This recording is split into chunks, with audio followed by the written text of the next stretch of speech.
تاریخ اسلام میں ایک واقعہ ملتا ہے حضرت عمر فاروق رضی اللہ تعالی عنہ، اور فاروق اعظم کیسے جلیل انسان تھے، جلیل القدر انسان تھے، بصیرت والے، بصارت والے۔ ایک دن ان کے پاس کوئی شخص آیا کسی معاملے پر، تو آپ نے فرمایا بھائی جاؤ اور کوئی ایسا بندہ لے آؤ جو گواہی دے کہ تم اچھے انسان ہو۔ اسے کوئی معاملہ سپرد کرنا تھا،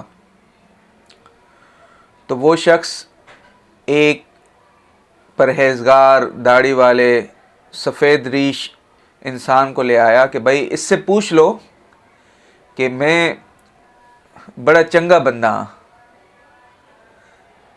اب فاروق اعظم رضی اللہ تعالی عنہ نے وہ جو گواہ لایا تھا اس سے پوچھا کہ بھائی بتاؤ تم اس کو جانتے ہو؟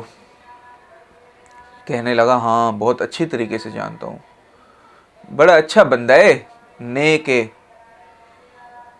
تو آپ نے پوچھا بھائی تم نے اس کے ساتھ کیا کوئی تجارت کی ہے؟ کہا نہیں تجارت تو نہیں کی ہے۔ پھر پوچھا فاروق اعظم رضی اللہ تعالیٰ عنہ نے اچھا تم نے اس کے ساتھ کوئی سفر وغیرہ کیا ہے؟ کہا نہیں سفر تو نہیں کیا۔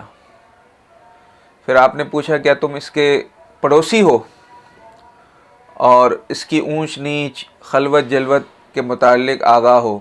کہا نہیں میں اس کا پڑوسی بھی نہیں ہوں۔